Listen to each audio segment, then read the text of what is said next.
is Washington, D.C., and in the files of the Central Bureau, there is a story so strange in its implications that it defies ordinary classification.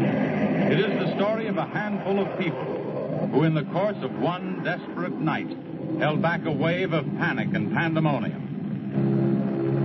It began after sundown, time 7:15, as Flight A, Coast Patrol from Travis Field, was returning to base. When the nightly Air Force transport pointed north toward Japan via the Great Circle route. While at sea, the Navy and Coast Guard maintained their usual round-the-clock vigil. And from the equator to the Arctic, the radar network swept the skies with eyes that never sleep. Time, 7:19. An unidentified object was picked up 200 miles southwest of Point Barrow, Alaska. 7:27. Unidentified object confirmed at Fairbanks, Alaska. Heading south-southeast, 170 degrees. Height, 75,000 feet. Estimated speed, 5,000 miles per hour. White warning. 7:39. Unidentified object 200 miles due west of Vancouver, British Columbia. Course 170 degrees. Height 60,000 feet. Estimated speed down to 3,600 miles per hour. Yellow warning. 7:54. First interceptor flight airborne. Point of interception, 80 miles due west of San Francisco, California. 7:55. Unidentified object past point of interception. Red warning. 8:11. Morro Bay, California. Height, 50,000 feet. Estimated speed, 2,000 miles per hour.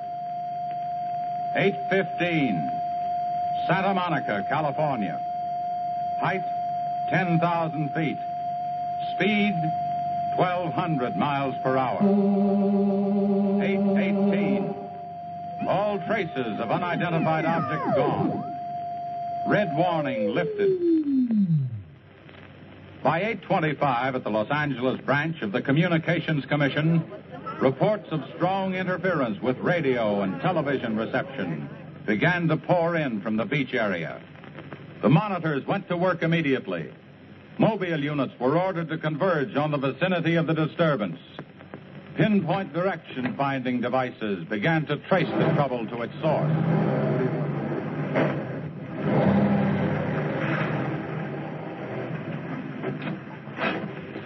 This is Mobile 1, Hazen speaking. We're at Ocean and Beacon Way. Interference strength 2. Bearing 27 degrees. Over. Mobile 1 from center. Roger. Over. Mobile Center from Mobile 7. Over. Go ahead, Mobile 7. This is Mobile 7. For Pacific Center and Beach 4. Interference strength 3. Bearing 39 degrees. Over. This is Mobile Center. Roger. Stand by. Mobile 1 and Mobile 7. From Mobile Center. Point of interception estimated 3 miles north of surf. Repeat, 3 miles north of surf. Acknowledge. This is Mobile 7. Roger. Mobile 1, Roger. Mobile 7. Roger. We're going out. Okay, Charlie, let's get moving.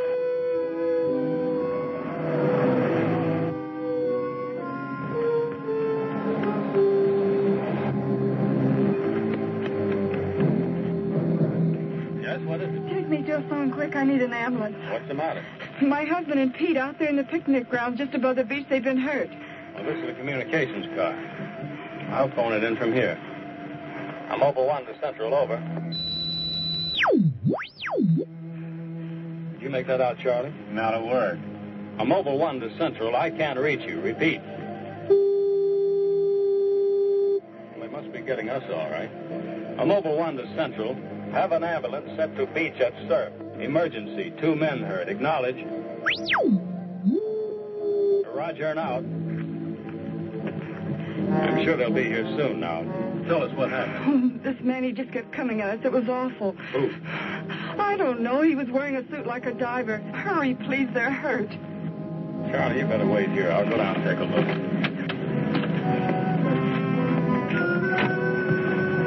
The young woman's hysteria became obvious as they reached the picnic grounds at the beach. There was no sign of the mysterious intruder, and little could be done for her husband and their friend until the ambulance arrived.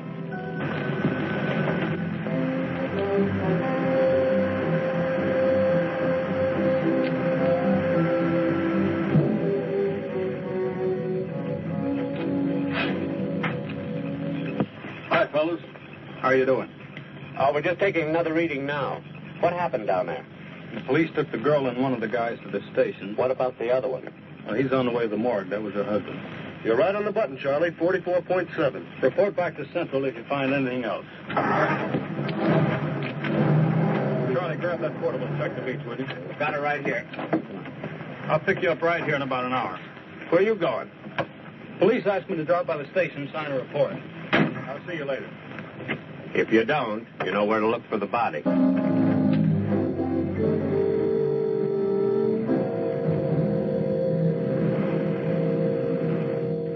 Like I said, we were just starting to eat when we heard something tracking through the sand toward us. I looked up and couldn't see anything. Then Betty screamed. At what? I thought you couldn't see anything. At first we couldn't. Then this guy started toward us. What kind of a guy? How should I know? He was wearing some kind of a helmet over his head. He could have been a deep-sea diver or anything. All right. After you saw this diver, what happened? Well, we jumped up. Ed, that was Betty's husband, yelled at him to stop. But he just kept coming. I never saw anything like it. He didn't say anything. He just kept moving in. And then you say he attacked you. Well, we didn't give him a chance. Ed grabbed a piece of wood and took a swing at him. That didn't stop him. He caught the end. That's all I remember. Just because a man's taking a walk, there's no reason to slug him. Besides, you don't look like a guy who frightens so easy. How would you feel if somebody with a crazy helmet with pipes sticking out of it came at you in the dark? And look, I know this sounds crazy, but there wasn't any head in that helmet. No head. No head at all. It's the truth. I think you need some coffee. I don't want anything. It's all the same to you, Lieutenant. I've got to pick up one of my men at the beach.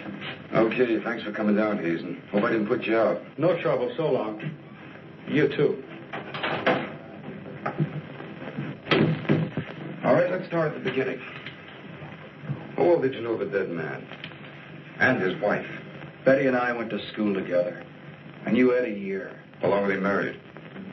About a year. Wasn't her husband a little older than she? I don't know. But you said you and Mrs. Evans went to school together. And you never discussed anything personal with her? She did mention he was older, yes. How much? 15, 20 years. What difference does that make? That wasn't too hard now, was it? Where do you live? 629 and a half East Palm Court. Why? That's where the Evans live, isn't it? Yeah, I board with them. You do, huh? Now, Mrs. Evans is a good-looking woman. What are you trying to say?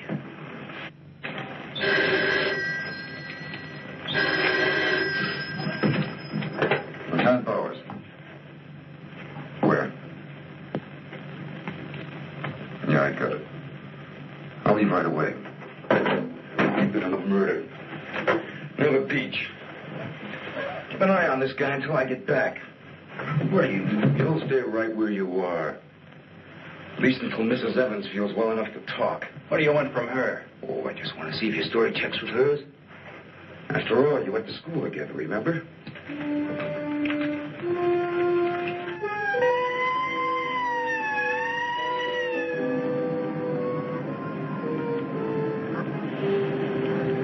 You say there were no witnesses, huh? None yet. Anything missing? I don't think so. The cash register wasn't touched. Get a breakdown of the inventory as soon as you can. What about fingerprints? Boys are working on them now.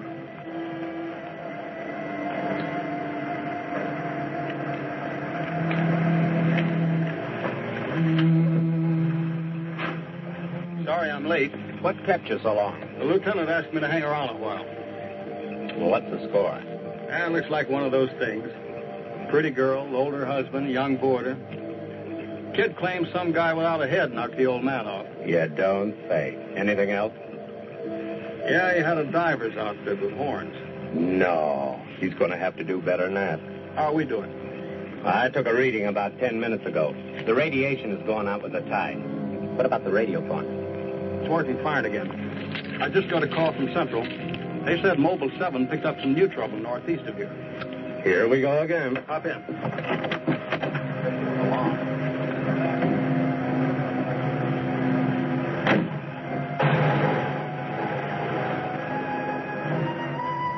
Who reported this murder? There he is there. He lives next door. His name's George Nelson. Hey, Mr. Nelson. Answer. Come here, will you? I'm Lieutenant Bowers, homicide. You found this buddy? That's right. He must have just locked up for the night when this happened. How do you know that? Well, he usually does around this time. What are you doing here?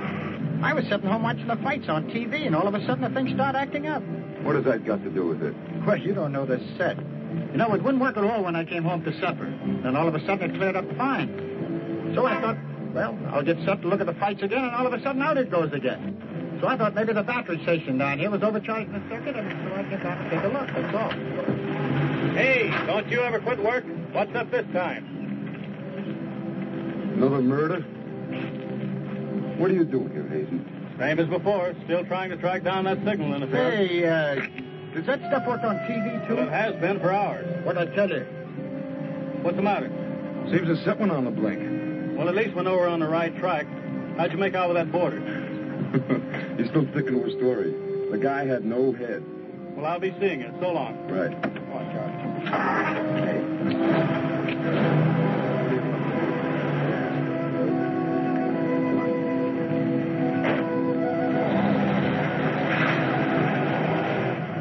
And so the communications team resumed its mission to track the mysterious interference to its source.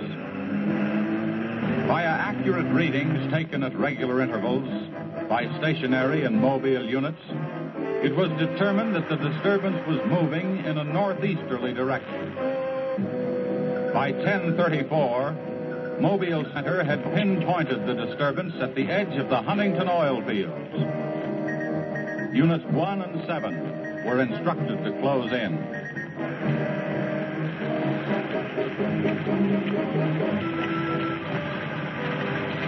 Hey, Charlie, do you see what I see? Yeah, the oil field. Let's hope our trouble's burning up. Well, there's only one way to find out.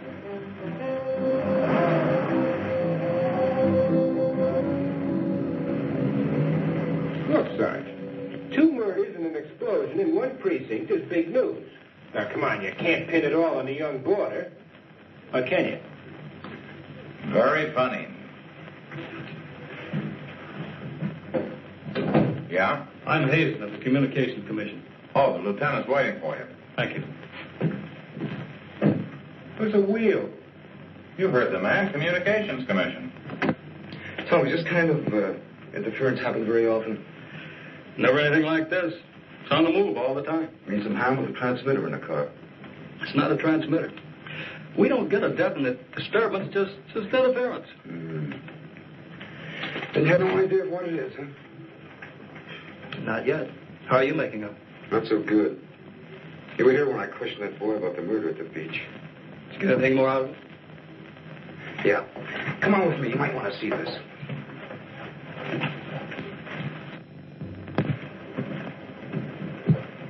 I see you're just about done.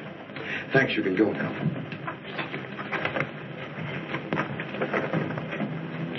Are you sure this is what the man looks like? What do you say, Betty? Well, just about, only I think the tubes were a little lower down. And you still insist there was no head inside the helmet? I'm positive there wasn't. What about you? Well, it was dark. I couldn't swear to it. Thanks, that'll be all. You mean we can go now? Yeah, for the time being. Just stick close to home. I may want to see you again tomorrow. We'll be there. Come on, Betty. Kind of changed your mind about those two, haven't you? Yeah, I guess I have. Hey, look, bring in the old man, will you? Don't tell me you believe this story about this whatever it is. I know it sounds as phony as it ever did. But, sit down, will you please? You're the watchman at the Huntington oil fields? Oh, yes, sir. I've been with the company for over 22 years, sir. Yeah. Will you tell Mr. Hazen here exactly what happened? Well, sir, like I said before, I was just closing the gate for the night when I saw this fella coming up. I was never so scared in my life. Yes, go on. Well, it wasn't the man so much as the suit he was wearing. Well, he wouldn't stop when I hollered at him. He just pushed his way right in there through the gate and walked right up to the tank. Now, you carry a gun. Did you try to stop him? Well, he was much too close to the tank. I was afraid to shoot. So I thought I might call for help. And just as I got to the shack, the tank blew up. Oh, you should see the sight. Yeah, sir, can you give us a description of this man? How would you say he was dressed? Well, sir, like I said before, he wore a sort of flyer's not outfit with a helmet attached to it. How tall was he? Oh, he was a giant of a man. And he had tubes sticking out of that helmet he wore. Can you tell us what his face looked like? Well, sir, though he got pretty close to me, I could swear the man had no face. Now, if you saw this man again, would you recognize him? I mean by his outfit. Oh, I'll never forget that sight if I live to be 100, sir. Would you say this is the man?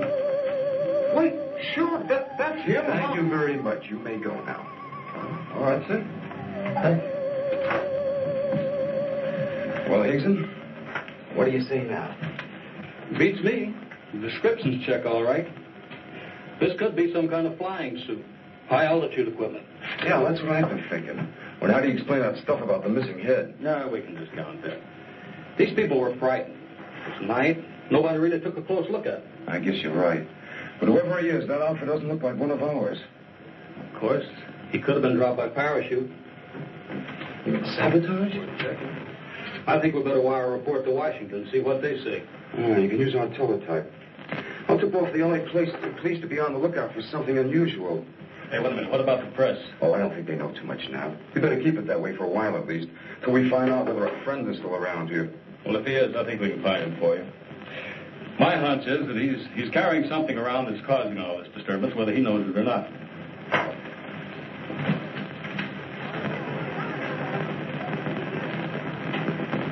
Yeah. Kill that page one lead. Hey, let the boarder and the girl go. How do I know? Maybe the lieutenant thinks that the guy in a flying suit knocked off the husband. Nah. No, not a chance. Not a chance of an exclusive on that picture. They're making a blanket release in the morning. Oh, there's a guy from the Communications Commission in there now. Yeah, I'll call you back later if there's anything new. Okay.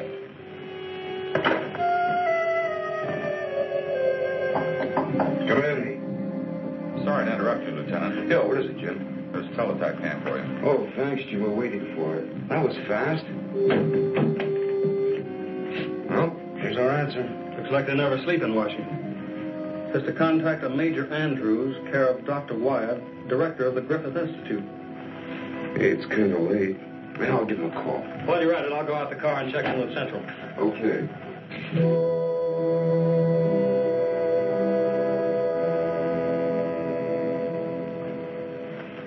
Well, that's the story up till now.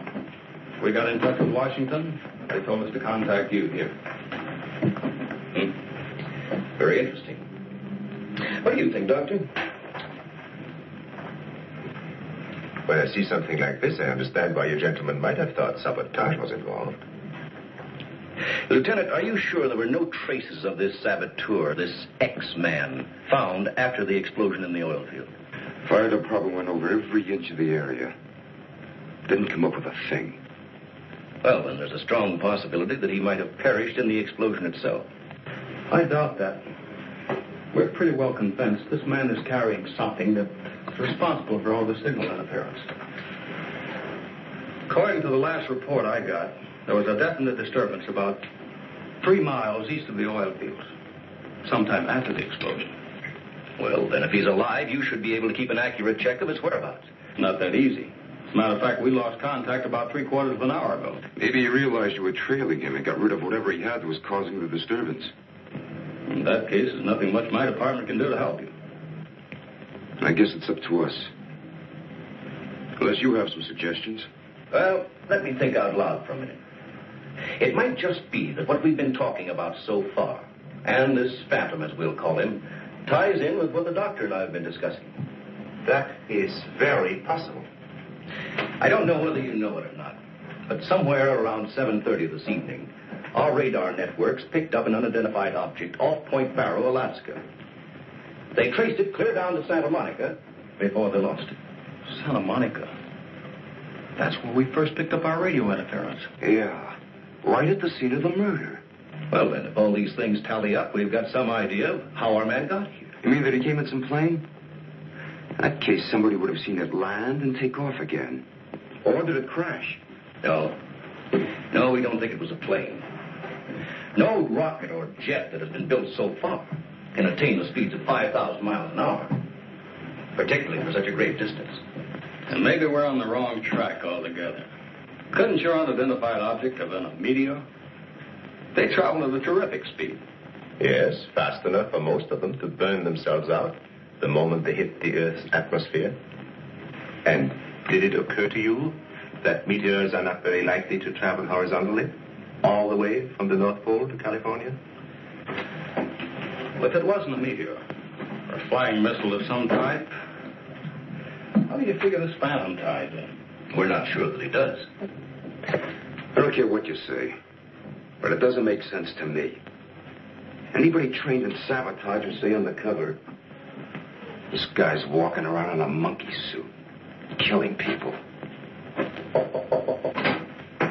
Excuse me, Dr. Wyatt. Is there a Lieutenant Bowers in here? Oh, yes. What is it, miss? There's a Mr. Wakeman from the Chronicle here to see you. Wakeman here? And what does he want? Well, there's only one way to find out. Before you go, Lieutenant, I don't believe you have met my assistant, Barbara Randall. Whoa, whoa, whoa. Hello.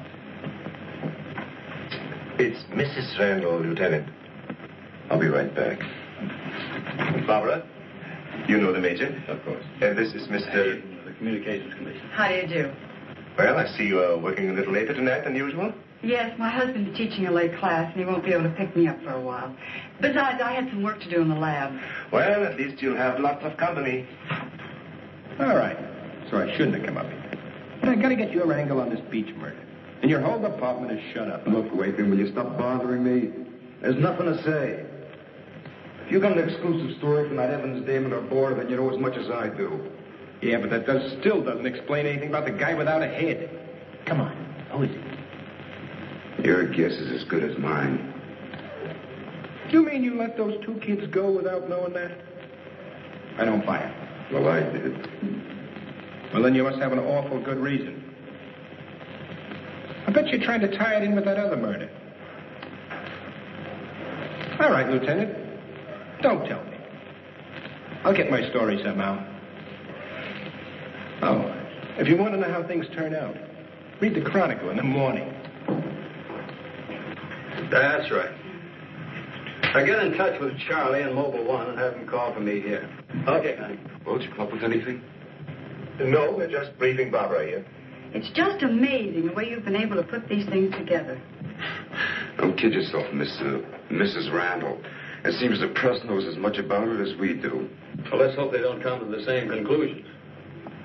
A few lurid headlines, and every fool in the country will be seeing phantoms in spacesuits and men from Mars all over the place. Yes, I can imagine. And mass hysteria is difficult to check once it gets started. That's why we've got to move fast. Well, from the looks of things, I guess it's up to me. I'll be in touch with you as soon as I hear anything. See you. By 12:30 a.m., the dragnet was in operation. Mobile units patrolled the streets and countryside. They covered an area 35 miles square. Special and sensitive equipment was prepared for action. Everyone on the job was ready to move on the first signal from the Communications Commission. Monitor Corona to Mobile Center, strength 4, brickyard at 160th, moving toward oil fields. Contact your units. Over and out. Units 1 and 7 from Mobile Center. Units 1 and 7 from Mobile Center. Strength 4, interference at 160th in the oil field. Moving due east. Close in. Repeating, strength 4, interference at 160th in the oil field. Close in.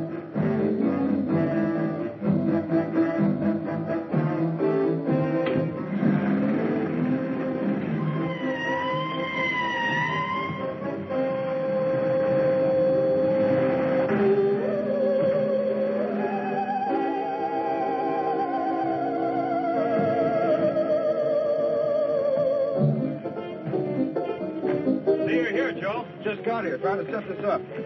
What gives, Hazen? It's in this area, all right. I brought the Geiger counter. Thank you, Doctor. Why don't walk over those oil fields? Well, it doesn't register as far as the oil field. I think we'll do better if we split up. Right, Lieutenant. You two go that way, Lieutenant, out here. Joe, you follow him. Come on, Doctor. And you? Oh, forget it.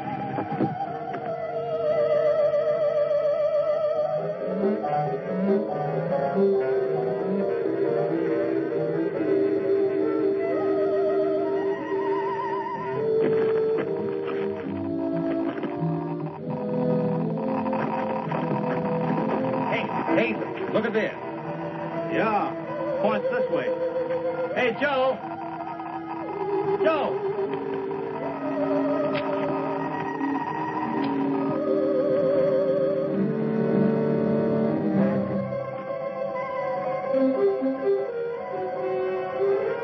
Hazen. Hey, Hazen. 603. Going strong. That's it, Doctor.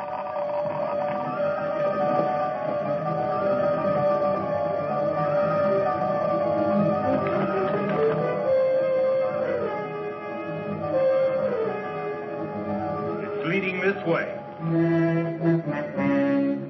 Come on.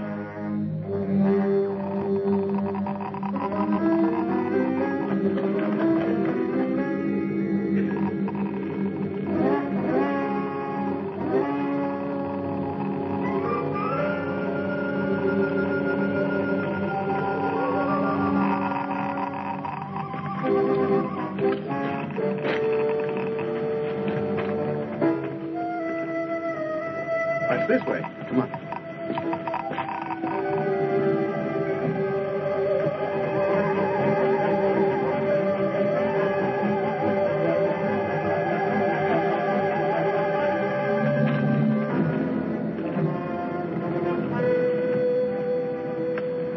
Come on.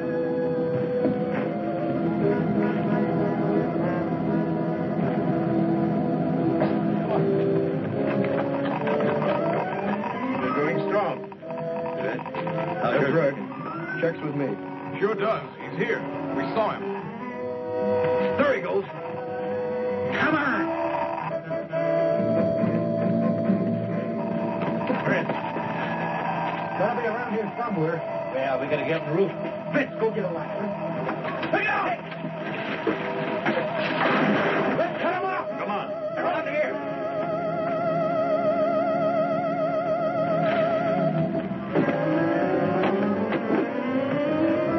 Anybody see him? There he is.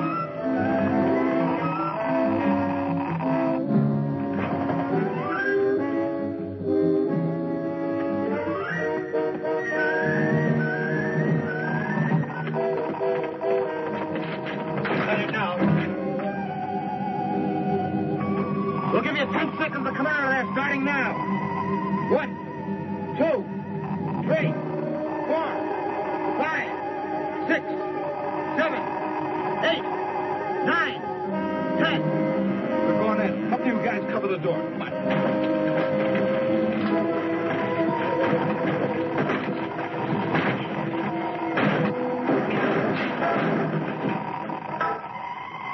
There's nobody in here. Possible. We saw him come in. Maybe he went out of the window. We won't get very far. Don't touch anything till we check the fingerprints. Oh, Doctor, over here. He left his suit and his helmet. Hey, let's spread that thing out so I can get a good shot of it. Keep away, you fool. What's the matter? For your information, that's a Geiger counter, and it says hands off. I think you'd better wait outside. I just have a job to do. So do we. And I'm afraid ours will have to come first. And there's no radiation from the helmet. But look at this. So that's what's been causing all this trouble. Charlie, you know where we can pick up a lead-lined box in a hurry? Well, Mobile 7 should have one. They're right outside. I'll take a look. Hurry it up, will you? Unbelievable. Now, we all thought that this phantom might be carrying some device that was causing all the signal interference. But to learn that it's due to the very clothes on his body. That's not the only thing that bothers me. Did any of you get a good look at his face? Not me. He's too far away. Well, I did. Unless I'm mistaken, that helmet was empty. Hey, where am I going to put this stuff? Oh, put it in Dr. Wyatt's station. Yeah, we take it back to the Institute. Right. Find anything? No. No, that's all right. You can handle that.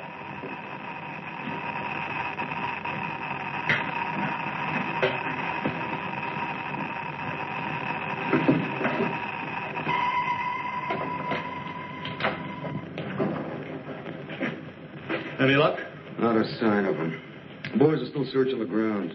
For what? Nobody knows what he looks like without that outfit. I'll bet on that, Major. The reporter got a flash picture of him, and I just happened to borrow that film. It's on its way to headquarters right now to be developed. Good. Send us a print as soon as you can. Sure. Lieutenant, are you sure you don't want to come with us?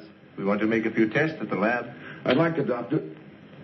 Would you know the situation? I gotta get that guy. Let me know how you make out, will you? Yeah, we'll do that, sure.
Just on our way home when we saw you drive in. Good evening, Barbara. Hello, Bill. I see we got here just in time. Anything new? Lots of excitement, but that's all. Major, you know Barbara's husband? Oh, of course. How are you? How are you? Hey, it's a nice-looking dog you've got there. What's his name? His name? Venus. Say, Bill, I hate to ask this, but something important has come up, and I wonder, can we borrow Barbara for about an hour or so? I suppose so. Of course. Darling, why don't you go and do the shopping? Here's the list. The market's open all evening. I may as well. See you later, Helen. I'll take the dog and tie her up. Thank you, Bill. Good night. Good night. I'll give you a hand with it. Oh, thanks, Doc. Easy now. Look up your fingers. All right. Look out. Now, don't drop it. Dan, come back here. Dan, come back here.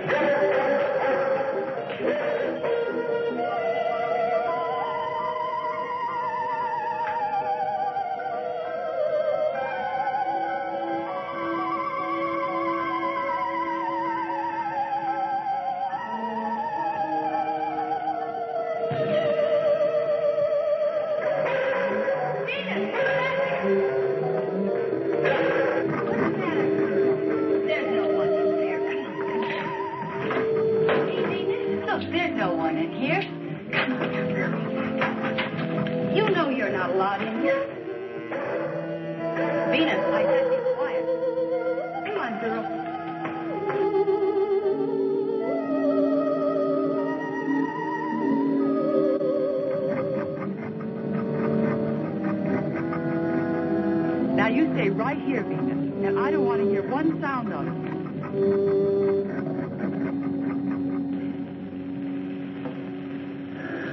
You were right, Doctor. There are no fingerprints anywhere. What's all this? Hey, don't touch anything. You better put some gloves on. Our friend, Mr. X, left this suit at the oil refinery. You mean you were that close to him and you didn't catch him? I'm afraid so. That's up to the police now. Hand me those shears. I want to cut up this material to work with it.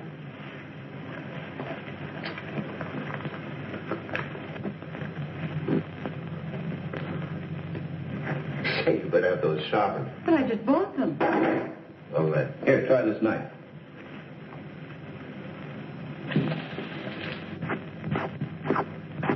That still won't cut. Let me try.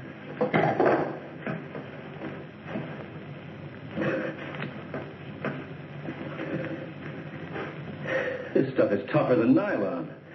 Why don't I try it over a Bunsen burner?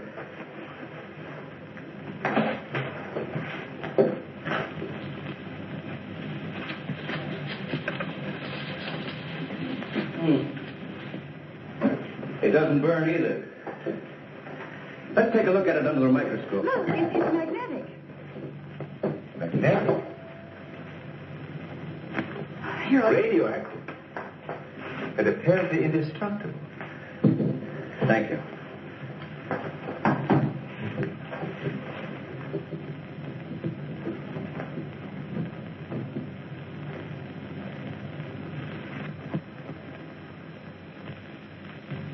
What's the matter? You tell me. Take a look at that weed.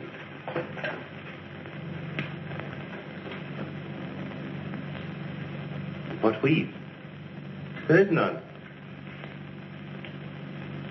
This material is one solid mass. Matthew.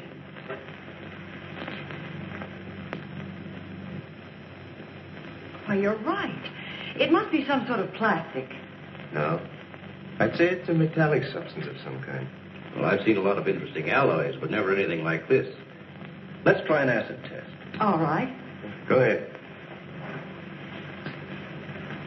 Careful now. We'll only take a drop or two. Repel acid like a raincoat repels water. Why, there's no reaction. Well, Major, this looks as though we were going to be here for a long time.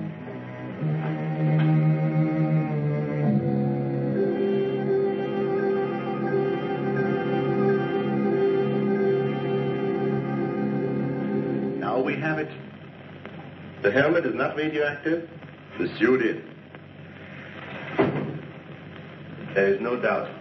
This spacesuit is conditioned to function above 63,000 feet, where human blood would boil, resulting in the body expanding to twice its size. And death, of course. I know. And it must withstand pressure and counterpressure. Also, it must be so supercharged it can function in thin atmosphere. Now, let's see what it is that is left in this breathing apparatus. Well, how are you doing? The gas in the helmet tank breaks down to 11% methane. Ordinary marsh gas? What's the rest of the formula? No, that's where I'm stuck. I can't figure it out. It just doesn't respond to any of the usual tests. Well, how could anyone exist on that combination of gases? You and I couldn't. But apparently someone can. Oh, Doctor, are you trying to say that our X-Man doesn't breathe oxygen and hasn't the metabolism of a normal human? I really don't know. From what we've seen, he has some physical characteristics which make him appear human. But added to them is this fabulous radioactivity that none of us could stand. I am puzzled.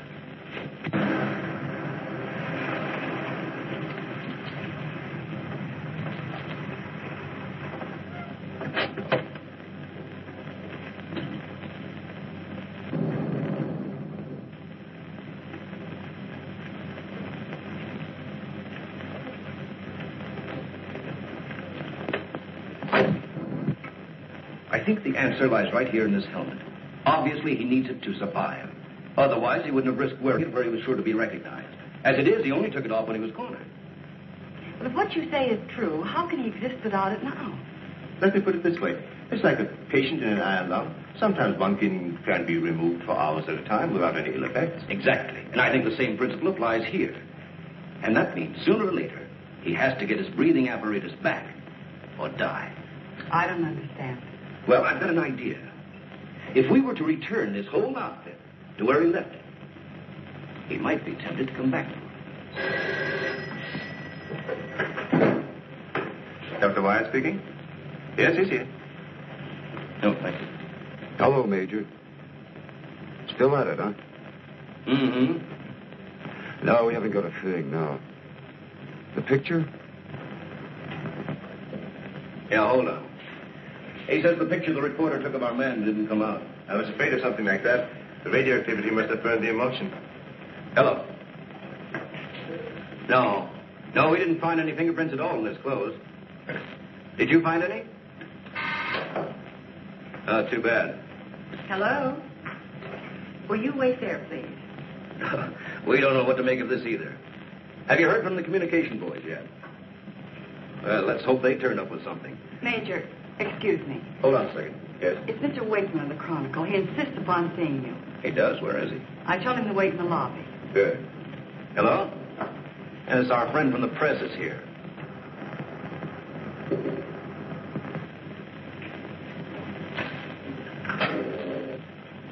Don't worry, I wouldn't dare let anyone in on anything. At least not till we get something concrete.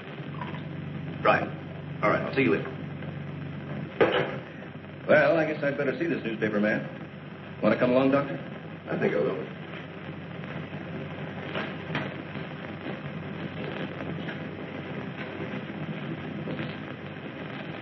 Oh, hello. Remember me? Certainly, yes. Nice lot of gadgets you got here. We think so.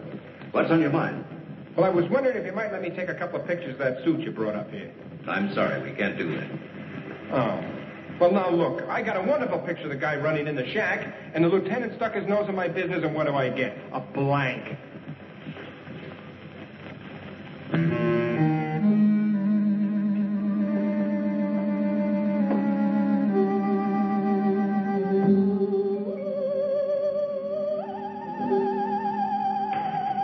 Is that you, Doctor?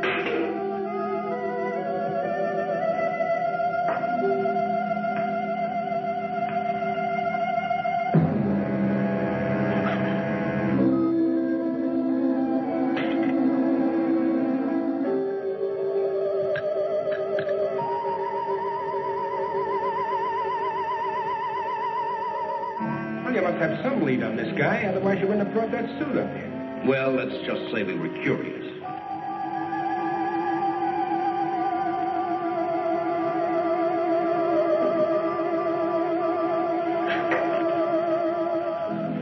Hello, Bill.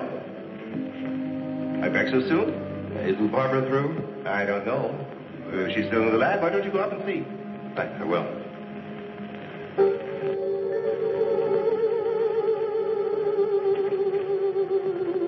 Barbara? Barbara, are you in there? Bill, listen to me. I'm not alone. Someone is in here with me. I can't see him. He locked the door and has the key. I'll break the door down. No, Bill, don't, please. You better get help. You mean I've come all the way up here for nothing? I'm afraid so. Good night. Yes. Good night, Mr. Wakeman. Good night.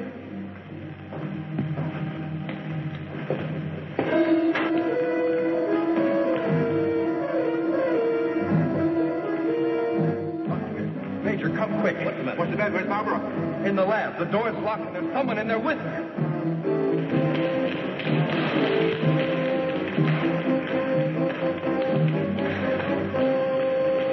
I thought you said the door was locked. What? She's gone. Oh, come in the main entrance. That's the only way anybody could leave. I will. Well, in that case, we would have seen her on our way up. Well, then she must still be in the building. We'd better split up. I'll take the roof. Barbara! Barbara! Barbara!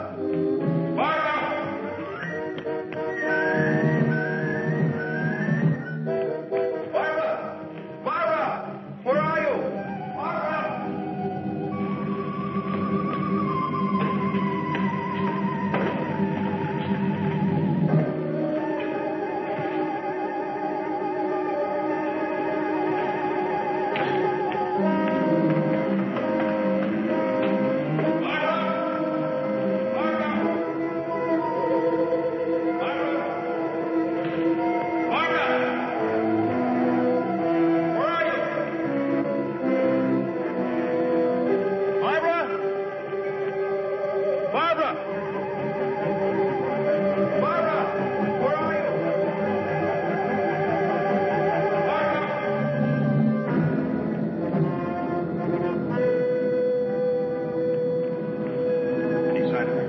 Not yet?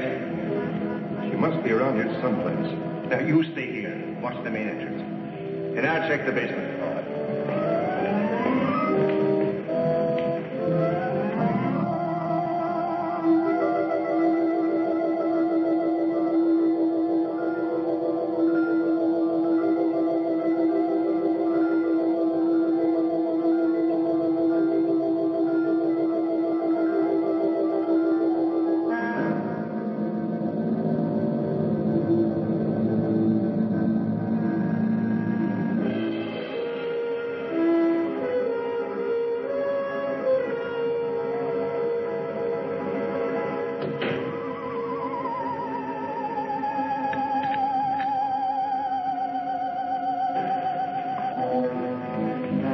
not up there.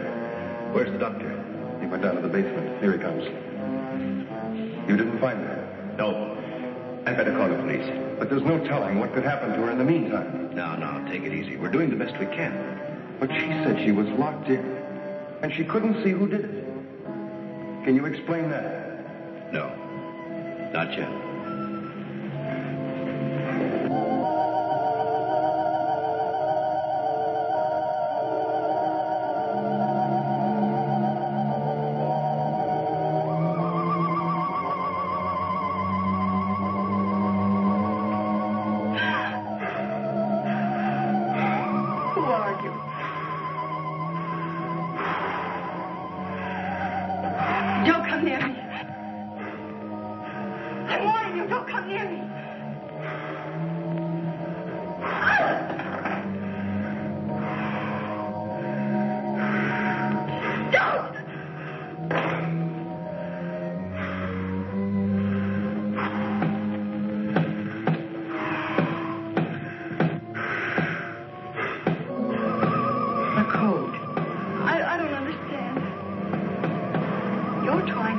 You need it to breathe, and there isn't much left in the tank.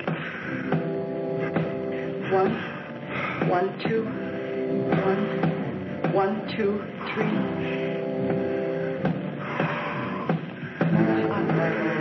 I'll write it down.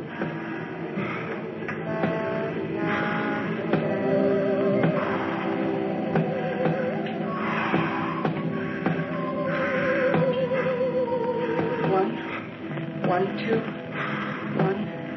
1, 2, 3.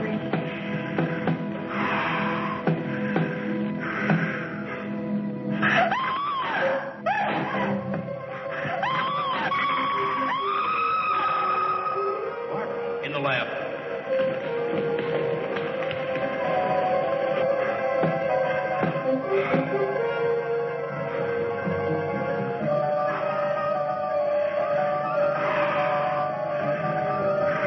Please don't. She's in there. Barbara! I can see his hands in the open bottom there. I'm sure so. Darling, are you all right? I think so. I'm looking for it. I just saw him, so it must be in here.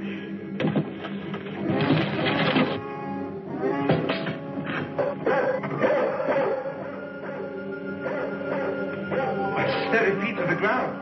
He would be killed. Right, very good.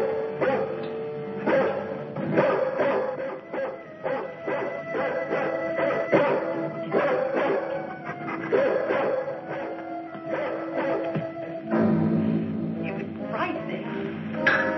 I couldn't see him. I didn't know what to do. Come here. Quick. Disintegrating. This is amazing.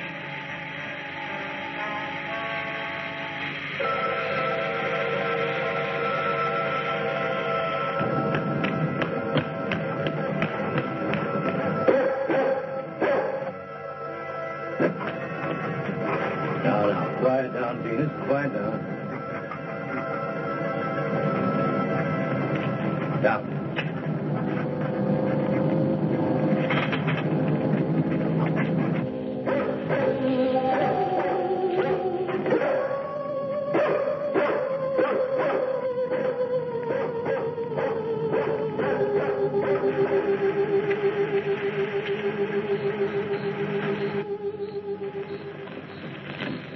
Mobile Center from Mobile 1. Come in, please. This is Mobile Center. Go ahead. Get hold of Major Andrews or Dr. Wyatt at the Institute. I want to talk to either one of them. I will do. Stand by, Mobile 1. Dr. Wyatt speaking. Oh, yes, Mr. Hazen. Yes, we're still at it. Lots and lots of excitement, but nothing definite yet. Have you anything to say? The trouble seems to be just about gone. We get a flash in the direction of the observatory once in a while, but I figure that's because of the outfit you're testing. Yes. Lieutenant Bowers ought to be here any minute. Of course. How long will it take you to get up here? Good. See you then.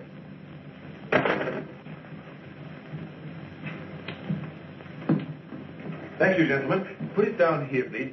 Barbara, putting that cord in over there. Now you're going to see. I have to resort to ultraviolet light in order to show you what little there is left of the spacesuit. As you can see, it has reduced itself to this liquid, and it is in an evaporating stage.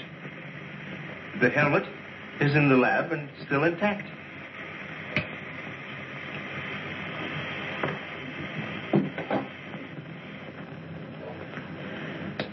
This is amazing. All the radiation in this suit would be fatal to a normal human being wearing it. Of course. And furthermore, our respiratory system could never simulate gases such as we have found in that breathing device. Well, then we have to assume our so-called X-Man carried his own atmosphere with him. Excuse me. But as a matter of curiosity, why do we refer to this thing as a him? I thought it was invisible. Under normal conditions, yes. Yet, Mrs. Randall did see the imprint of a large foot and a masculine hand under ultraviolet light. How do you explain that? I don't know, but the human body is composed of various elements with a carbon base. Like coal. Yes. Now, suppose we maintain the same chemical composition in the body of the X-Man, but substitute silica for carbon. Silica, that's glass. Exactly. Now, it is possible that the body with such a base, if it were subjected to an atmosphere foreign to its origin, might appear invisible to our eyes. Are you trying to say, Doctor, that we're not dealing with a human being? I didn't say that. On the contrary, all the evidence points in the opposite direction. Toward a superhuman with an intelligence far superior to our own. How can you tell? First of all, Mrs. Randall saw that he has a hand with digits like our own fingers and a thumb opposing. That alone is a sign of intelligence. And he comes from a civilization that has developed adequate space transportation to enable him to travel to Earth. We have nothing yet that can reach even another planet in our own solar system. That could account for the unidentified objects picked up by radar a few hours ago. My theory is that the spaceship, or whatever it was that he came in, operated on the principle of magnetic rather than atomic propulsion, and that somewhere in the outer limits met with a condition where the Earth's gravity pulled it down and it fell into the ocean, and that he managed to save his life and reach shore. You really can pick up any type of communications interference, no matter how weak the signal may be. Sure thing. We were on his trail from the minute he left the beach. I never knew you carried such sensitive instruments in your car.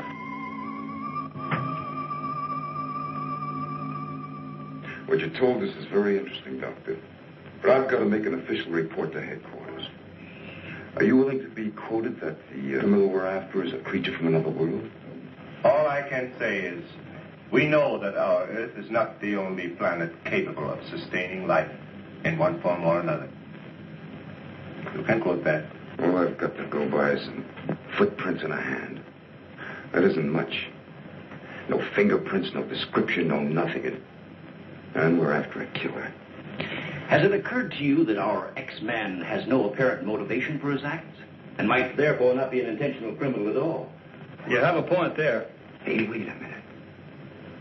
Come to think of it, the young boarder we suspected, he did say that the girl's husband threw the first punch. So? So that could have been enough to provoke the strange creature. And the same could have happened at the second murder. Sure. But what about the fire in the oil fields? Evidently, our man sensed the presence of some gases, which he thought might be utilized in his breathing apparatus. Yeah, that could account for his presence at the oil refineries, where something went wrong, causing the explosion. Too bad he got wise to us and took off his uniform, or we'd have been able to catch up with him by now.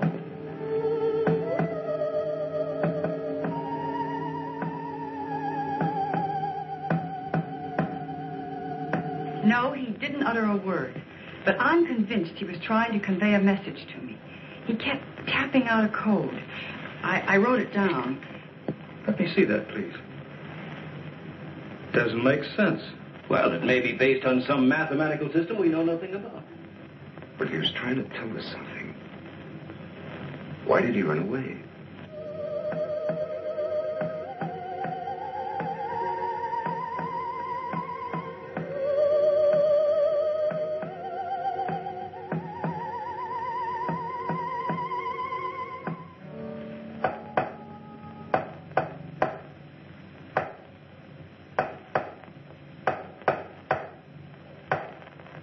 What do you think of that? Hell, Hazen must be crazy sending out stuff like that. I guess so. Why don't you try and get a hold of him?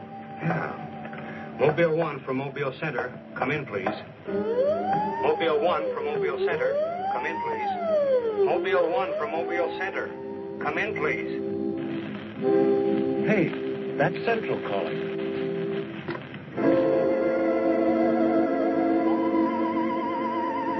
You better stay here by the car. I'll go tell Hazen.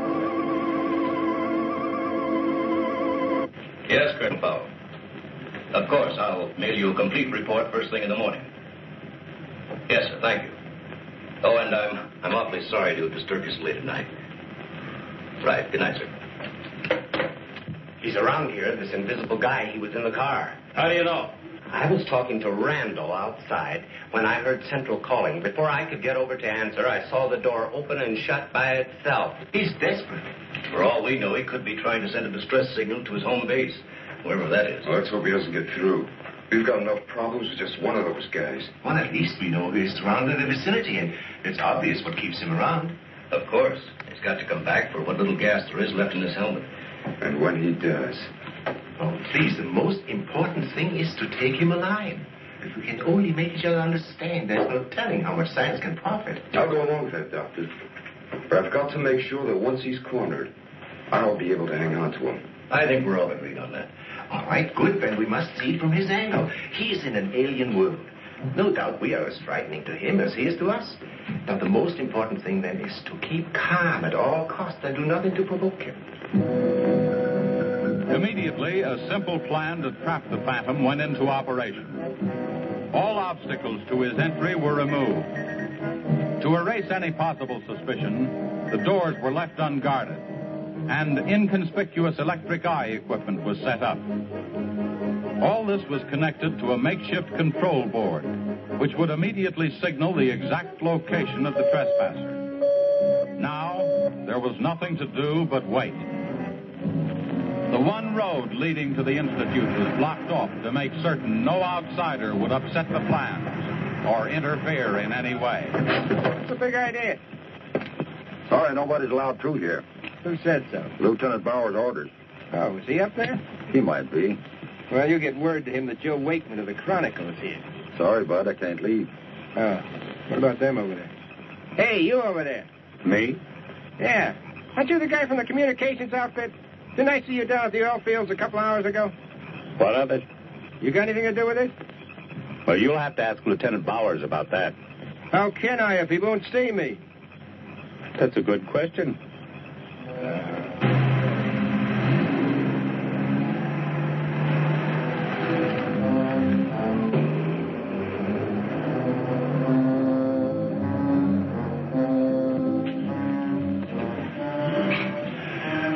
Well, it's 4:45. Sure taking his time. Time is cheap. Yeah, but how long can you sit on the edge of your chair like this? All year if we have to.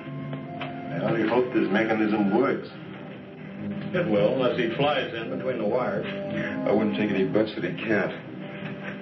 Well, if everything else fails, we still have Venus here to help us. You know, I'm certain she sent us his presents before. That's why she carried on so.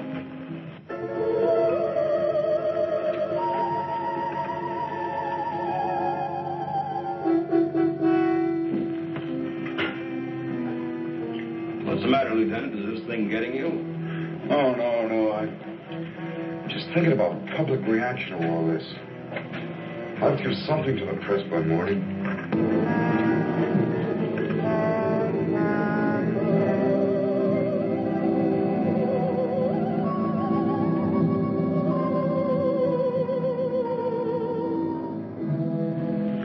You know, ever since I was a kid, I wanted to be a pilot. And then after I got my wings and had 75 missions, I thought I'd seen everything. Now, after all this, I know I haven't seen anything.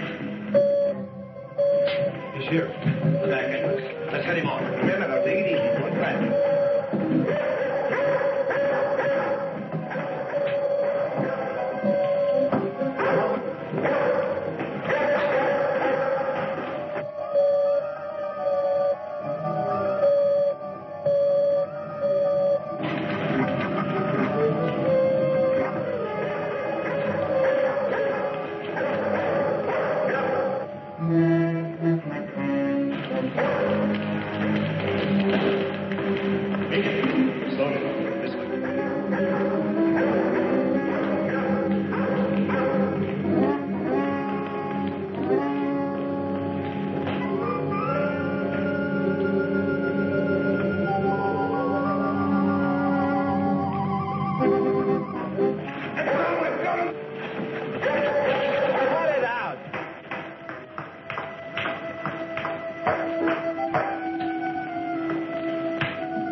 trying to do? Well, it's the reporter. Yeah, it sure is. What's going on around here? You guys crazy?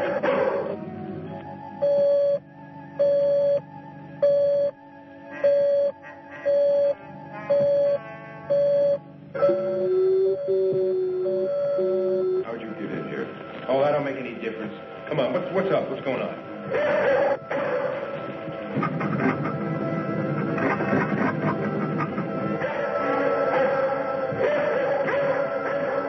Lieutenant, you better tell him. I'll reset the wires.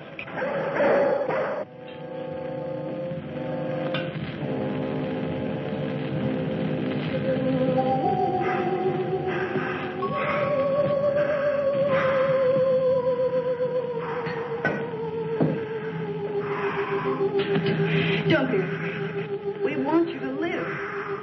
Don't you understand? Can't you speak?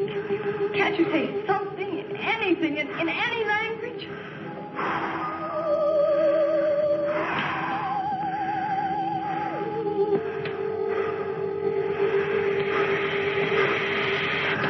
Listen, everybody. He's in the lab with me now. He's in the lab with me now. Venus, be quiet. The door's unlocked. Hurry. He's having trouble breathing. I don't think he can last much longer. And please, don't let Venus get at him. And walk in quietly. Quiet, Venus.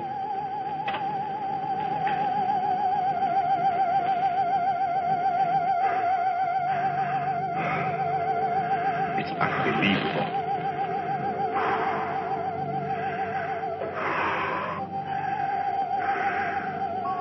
You see, there's nothing to be afraid of. Nobody wants to hurt you. I've tried to reason with him.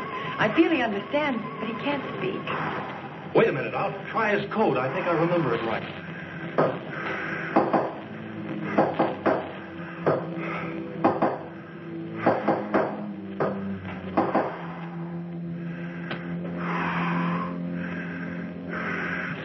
Better plug in the ultraviolet light.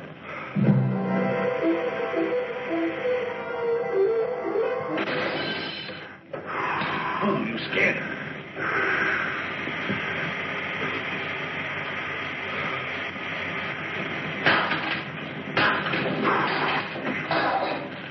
Look, there will be him.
take this.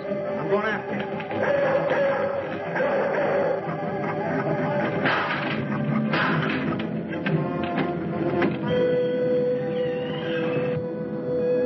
The door. In here with a big telescope.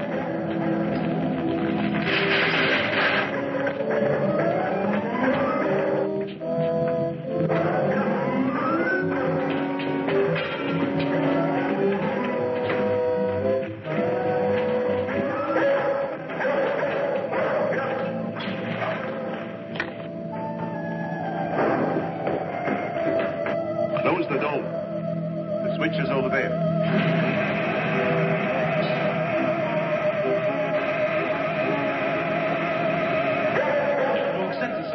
Quiet, Venus. Well, if he's in here, he'll never get out now. Door is closed. This is what I've been waiting for. Please, Lieutenant. This is our last chance. We have to take him alive. Plug in the lamps. There's an outlet here.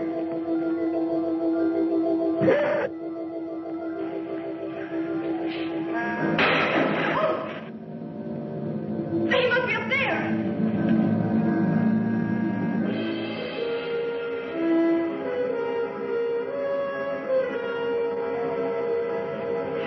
Nobody's gone.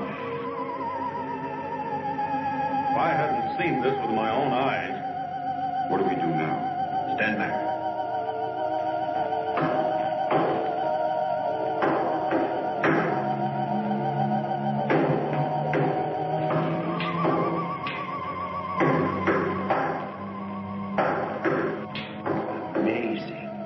There's code again.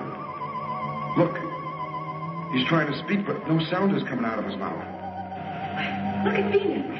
She acts as though she hears him. Yes. Dog can hear sounds that we can.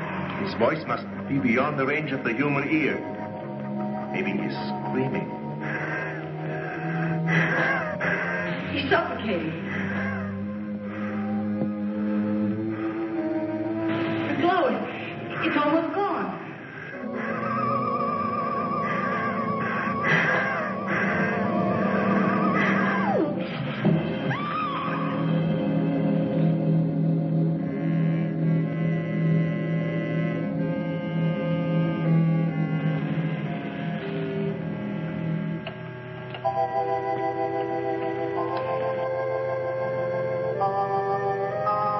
We won't need these lights anymore.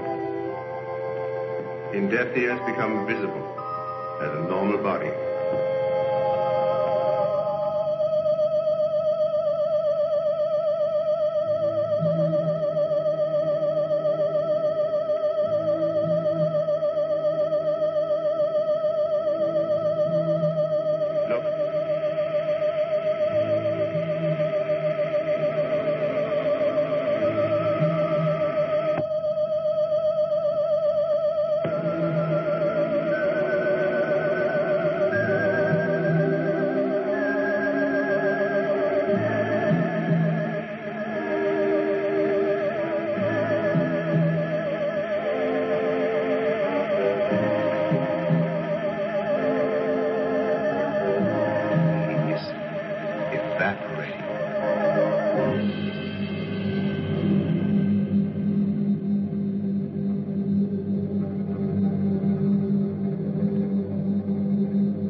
Right before our eyes, his body went through the final phases of life.